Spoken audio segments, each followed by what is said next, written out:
ಚಿತ್ರದುರ್ಗದ ರೇಣುಕಾಸ್ವಾಮಿ ಕೊಲೆ ಪ್ರಕರಣದಲ್ಲಿ ಒಂದು ಕಡೆ ಮಧ್ಯಂತರ ಜಾಮೀನನ್ನು ಪಡೆದು ಚಿಕಿತ್ಸೆಯನ್ನು ಪಡಿತಾ ಇರತಕ್ಕಂಥ ದರ್ಶನ್ ರೆಗ್ಯುಲರ್ ಬೇಲ್ಗೂ ಕೂಡ ಅರ್ಜಿಯನ್ನು ಹಾಕೊಂಡು ವಾದ ಪ್ರತಿವಾದ ನಡೀತು. ದರ್ಶನ್ಗೆ ಇವತ್ತು ಕೂಡ ಸಿಗಲಿಲ್ಲ ರೆಗ್ಯುಲರ್ ಬೇಲ್. ದರ್ಶನ್ ಬೇಲ್ಗೆ ಎಸ್ಪಿಪಿ ಅವರು ಪ್ರಬಲವಾದ ಆಕ್ಷೇಪವನ್ನು ವ್ಯಕ್ತಪಡಿಸಿದರು.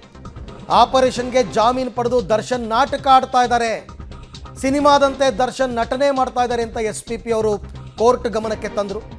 ದರ್ಶನ್ ಜಾಮೀನನ್ನು ವಜಾಗೊಳಿಸಿ ಅವ್ರನ್ನ ಜೈಲಿಗೆ ಕಳಿಸಿ ಅಂತ ವಾದವನ್ನು ಮಾಡಿದರು. ಎಸ್ಪಿಪಿ ಪ್ರಸನ್ನ ಕುಮಾರ್ ಕೋರ್ಟ್ಗೆ ಮನವಿ ಮಾಡಿಕೊಂಡಿದ್ದಾರೆ. 6 ವಾರಗಳ ಪೈಕಿ 5 ವಾರ ಮುಗದೆ ಹೋಯಿತು, ಇನ್ನೂ ಕೂಡ ಆಪರೇಷನ್ ಆಗಿಲ್ಲ. 11ನೇ ತಾರೀಕಿಗೆ ಲಾಸ್ಟ್ ಅವ್ರದ್ದು 6 ವಾರ ಮುಗಿಯೋದು. ಬಟ್ ಇಲ್ಲಿ ತನಕ ಅವರು ಸರ್ಜರಿ ಮಾಡಿಸ್ಕೊಂಡಿಲ್ಲ, ಬರೀ ನಾಟಕ ಆಡ್ತಾ ಇದ್ದಾರೆ, ಸಿನಿಮಾದಂತೆ ಇಲ್ಲೂ ನಟನೆ ಮಾಡ್ತಾ ಇದ್ದಾರೆ. ಮೊದಲು ಅವರ ಮಧ್ಯಂತರ ಜಾಮೀನನ್ನು ರದ್ದುಗೊಳಿಸಿ ಅವ್ರನ್ನ ಜೈಲಿಗೆ ಹಾಕಿ ಅಂತಂದ್ಬಿಟ್ಟು special public prosecutor Prasanna Kumar ಅವರು ಬಲವಾದ ವಾದ ಮಂಡಿಸಿದ್ದಾರೆ. ಕೋರ್ಟ್ನಲ್ಲಿ ರೆಗ್ಯುಲರ್ ಬೇಲ್ಗೋಸ್ಕರ ವಾದ ಪ್ರತಿವಾದಗಳು ನಡೀತಾ ಇರತಕ್ಕಂಥದ್ದು. ದರ್ಶನ್ ಪರ ವಕೀಲ ಸಿ.ವಿ. ನಾಗೇಶ್ ವಾದ ಮಂಡನೆ ಮುಗಿಸಿದ್ರು. ಪವಿತ್ರ ಗೌಡ ಅವ್ರದ್ದಾಗಿತ್ತು, ನಾಗರಾಜುದಾಗಿತ್ತು, ಲಕ್ಷ್ಮಣ್ದಾಗಿತ್ತು, ಪ್ರದೂಷ್ದಾಗಿತ್ತು. ಇವತ್ತು ಎಸ್ಪಿಪಿ ಇದೆಲ್ಲದಕ್ಕೂ ಕೂಡ ಆಕ್ಷೇಪಣೆಯನ್ನು ಸಲ್ಲಿಸೋದಕ್ಕೆ ಶುರು ಮಾಡಿದ್ರು. ಸರಿಸುಮಾರು ಒಂದು ಗಂಟೆಗಳ ಕಾಲ ಸುದೀರ್ಘವಾದ ವಾದ ಮಂಡನೆಯನ್ನು ಮಾಡಿದ್ರು. ಎಸ್ಪಿಪಿ ವಾದ ಏನು ಅಂತ ನೋಡೋದಾದರೆ, ತಕ್ಷಣವೇ ಜಾಮೀನು ಬೇಕಂತ ಪಡ್ಕೊಂಡ್ರು. ಆವಾಗ ಏನು ಅವ್ರಿಗೆ ಸರ್ಜರಿ ಆಗಲಿಲ್ಲ ಅಂತಂದರೆ ಸ್ಟ್ರೋಕ್ ಆಗಿಬಿಡುತ್ತೆ, ಕಿಡ್ನಿ ಫೇಲ್ಯೂರ್ ಆಗಿಬಿಡುತ್ತೆ, ಹಾಗೆ ಹೀಗೆ ಅಂತ ಇಮ್ಮಿಡಿಯೇಟಾಗಿ ಜಾಮೀನು ಬೇಕು ಅಂತ ಕೇಳಿ ಪಡ್ಕೊಂಡ್ರು. ಆದರೆ ಜಾಮೀನು ಕೊಟ್ಟು 5 ವಾರ ಆದರೂ ಸರ್ಜರಿನೇ ಮಾಡಿಸಿಲ್ಲ. ಇಲ್ಲವಾದಲ್ಲಿ ಪಾರ್ಶ್ವವಾಯು ಆಗುತ್ತೆ ಅಂತ ಹೇಳಿದ್ರು.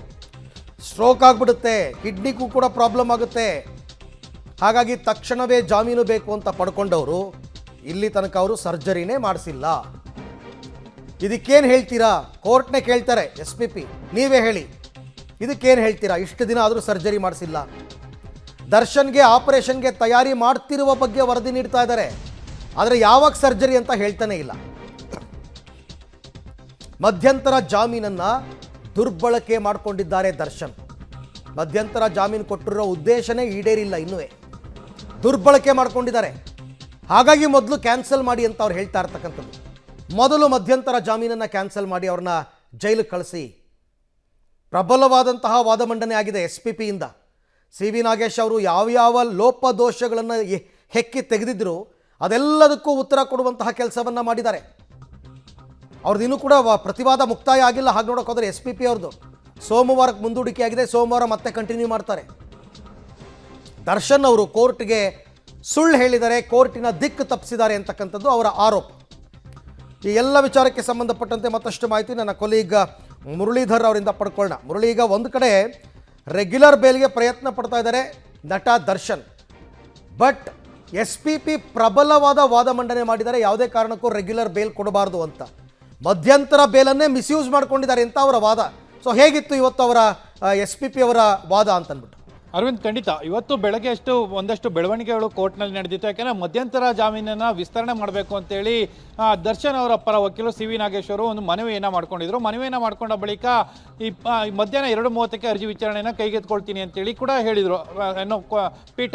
ಆ ಸಂದರ್ಭದಲ್ಲಿ ಎಸ್ಪಿಪಿ ಅವರು ಇವತ್ತು 2:30ಕ್ಕೆ ವಿಚಾರಣೆ ಪ್ರಾರಂಭವಾದ ತಕ್ಷಣವೇ ಒಂದು ಆಕ್ಷೇಪಣೆ ಎತ್ತಲಿಕ್ಕೆ ಪ್ರಾರಂಭ ಮಾಡ್ತಾರೆ. 5 ವಾರಗಳ ಕಳೆದೋಗಿದ್ದಾವೆ. 5 ವಾರ ಕಳೆದೋದ್ರೂ ಕೂಡ ಇನ್ನೂ ಕೂಡ ದರ್ಶನ್ ಅವರು ಶಸ್ತ್ರಚಿಕಿತ್ಸೆಯನ್ನು ಮಾಡಿಸ್ಕೊಂಡಿಲ್ಲ. ಯಾಕೆಂದರೆ ಮಾಡಿದಂಥ ಆರೋಪ ಏನಿತ್ತು, ಮತ್ತೆ ಅವರು ಪಡ್ಕೊಂಡಂಥ ವಿಚಾರಗಳೇನಿತ್ತು ಅಂದರೆ ತುರ್ತು ಶಸ್ತ್ರಚಿಕಿತ್ಸೆ ಆಗಬೇಕು, ಅಥವಾ ಶಸ್ತ್ರಚಿಕಿತ್ಸೆ ಏನಾದರೂ ಆಗಲಿಲ್ಲ ಅಂದರೆ ಅವ್ರಿಗೆ ತಕ್ಷಣವೇ ಸ್ಟ್ರೋಕ್ ಆಗುವಂಥ ಸಾಧ್ಯತೆಗಳಿರ್ತವೆ, ಮತ್ತು ಅವರ ಕಾಲಿನ ಕೆಲವೊಂದು ಭಾಗಗಳು ಭೂಸ್ಪರ್ಶವನ್ನು ಮಾಡಲಿಕ್ಕೆ ಆಗ್ತಾಯಿಲ್ಲ, ಜೊತೆಗೆ ಯೂರಿನ್ ಪಾಸ್ ಕೂಡ ಮಾಡಲಿಕ್ಕೆ ಅವರಿಗೆ ಸಾಕಷ್ಟು ಸಮಸ್ಯೆ ಆಗ್ತಾ ಇದೆ. ಈ ರೀತಿಯ ವಿಚಾರಗಳನ್ನು ಹೇಳಿ ಜಾಮೀನನ್ನು ಪಡ್ಕೊಂಡ್ರು.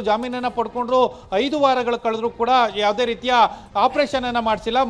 ಪದೇ ವರದಿಯನ್ನು ಹೈಕೋರ್ಟ್ಗೆ ಸಲ್ಲಿಕೆ ಮಾಡೋ ಸಂದರ್ಭದಲ್ಲಿ ಅವ್ರಿಗೆ ಒಂದು ಶಸ್ತ್ರಚಿಕಿತ್ಸೆಗೆ ತಯಾರಿಯನ್ನು ಮಾಡ್ತಾ ಇದ್ದೀವಿ ಅನ್ನೋ ವಿಚಾರವನ್ನು ಮಾತ್ರ ಹೇಳ್ತಾ ಇದ್ದಾರೆ ಹೊರತು ಅದನ್ನು ಹೊರತುಪಡಿಸಿ ಬೇರೆ ಯಾವುದೇ ವಿಚಾರಗಳನ್ನು ಕೂಡ ಹೇಳ್ತಾ ಇಲ್ಲ ಅನ್ನೋದ್ರ ಬಗ್ಗೆ ಅವರು ಆಕ್ಷೇಪಣೆಯನ್ನು ಎತ್ತಿದ್ರು. ಜೊತೆಗೆ ಮಧ್ಯಂತರ ಜಾಮೀನನ್ನು ಪಡೆದುಕೊಳ್ಳೋದಕ್ಕೆ ಕೋರ್ಟ್ನ ದಾರಿಯನ್ನು ತಪ್ಪಿಸಿದ್ದಾರೆ ಮತ್ತು ಕೋರ್ಟ್ಗೆ ಮೋಸವನ್ನು ಮಾಡ್ತಾ ಇದ್ದಾರೆ. ಆ ಹಿನ್ನೆಲೆಯಲ್ಲಿ ಅವರ ಮಧ್ಯಂತರ ಜಾಮೀನನ್ನು ರದ್ದು ಮಾಡಬೇಕು ಮತ್ತು ಅವರನ್ನು ಜೈಲಿಗೆ ಕಳಿಸಬೇಕು ಅನ್ನೋ ರೀತಿಯಲ್ಲಿ ಪ್ರಬಲವಾದ ಒಂದು ಆಕ್ಷೇಪಣೆಯನ್ನು ಎತ್ತಿದ್ರು. ಆಕ್ಷೇಪಣೆಯನ್ನು ಎತ್ತದ ಸಂದರ್ಭದಲ್ಲಿ ದರ್ಶನ್ ಪರ ವಕೀಲರು ಅಂದರೆ ಸಿ.ವಿ. ನಾಗೇಶ್ ಅವರು ಕೂಡ ಅಪಿಯರ್ ಇದ್ರು. ಆ ಸಂದರ್ಭದಲ್ಲಿ ಹೇಳ್ತಾರೆ, ನಾನು ಈಗಾಗಲೇ ದರ್ಶನ್ ಅವರಿಗೆ ಶಸ್ತ್ರಚಿಕಿತ್ಸೆಯನ್ನು ಮಾಡಲಿಕ್ಕೆ ದಿನಾಂಕವನ್ನು ವೈದ್ಯರು ನಿಗದಿ ಮಾಡಿದ್ದಾರೆ ಅನ್ನೋದ್ರ ಬಗ್ಗೆ ಸ್ಪಷ್ಟನೆಯನ್ನ ಕೊಡ್ತಾರೆ.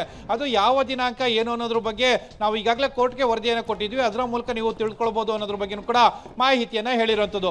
ಅಂದ್ರೆ ಈ ಎಲ್ಲಾ ಅಂಶಗಳನ್ನು ನೋಡ್ತಾ ಹೋದ್ರೆ ದರ್ಶನ್ಗೆ ದಿನಾಂಕ ಆಪರೇಷನ್ ಮಾಡ್ಲಿಕ್ಕೆ ದಿನಾಂಕ ನಿಗದಿಯನ್ನೇ ಮಾಡಿದ್ದಾರೆ. ಆದ್ರೆ ಮಧ್ಯಂತರ ಜಾಮೀನು ಏನಿತ್ತು ಅದನ್ನ ವಿಸ್ತರಣೆ ಮಾಡ್ಕೊಳ್ಳುವಂತ ಒಂದಷ್ಟು ಪ್ರಯತ್ನಗಳನ್ನ ಮಾಡ್ತಾ ಇದ್ದಾರೆ ಅನ್ನೋದ್ರ ಬಗ್ಗೆ ಕೂಡ ಸ್ಪಷ್ಟವಾಗಿ ಗೊತ್ತಾಗ್ತಾ ಇರುವಂಥದ್ದು. ಅದನ್ನ ಹೊರತುಪಡಿಸಿದ್ರೆ ರೆಗ್ಯುಲರ್ ಬೇಲ್ಗೆ ಏನು ಒಂದಷ್ಟು ಪ್ರಾಥಮಿಕ ಹಂತದ ಪೀಠಿಕೆಯನ್ನ ಹಾಕಿದ್ರು SPP ಅವರು. ಸೋಮವಾರಕ್ಕೆ ಅರ್ಜಿ ವಿಚಾರಣೆಯನ್ನ ಮುಂದೂಡಿಕೆ ಮಾಡಿರುವಂಥದ್ದು. ಆ ಸಂದರ್ಭದಲ್ಲಿ ಸಂಪೂರ್ಣವಾದ ವಿಚಾರಣೆಗಳಾಗ್ತವೆ. ಜೊತೆಗೆ ಮಧ್ಯಂತರ ಜಾಮೀನಿನ ಮಂಜೂರರ ವಿಚಾರಕ್ಕೆ ಅಂದ್ರೆ ವಿಸ್ತರಣೆಯ ವಿಚಾರಕ್ಕೆ ಸಂಬಂಧಪಟ್ಟಂತೆ ಇನ್ನೊಂದಷ್ಟು ಆರ್ಗ್ಯುಮೆಂಟ್ಗಳು ನಡೆಯುವಂತ ಸಾಧ್ಯತೆಗಳು ಕೂಡ ಇರುವಂತದ್ದು. Arvind. Right Murali, thank you ತಮ್ಮ ಎಲ್ಲ ಮಾಹಿತಿಗೆ. ಸೋಮವಾರ ಹಾಗಾದ್ರೆ ಸೋಮವಾರ 2:30ಕ್ಕೆ ಮತ್ತೆ ವಾದ ಪ್ರತಿವಾದಗಳು ನಡೆಯುತ್ತೆ. ಹಾಗಂತ SPPನೇ ಮಾಡಬೇಕು ಅಂತ ಏನಿಲ್ಲ, ಮಧ್ಯದಲ್ಲಿ ಇವರು ಕೂಡ ಒಂದಷ್ಟು ಪಾಯಿಂಟ್ಸ್ಗಳನ್ನ ದರ್ಶನ್ ಪರ, ಪವಿತ್ರ ಗೌಡ ಪರ ವಕೀಲರು ಕೂಡ ಕೊಡ್ತಾರೆ.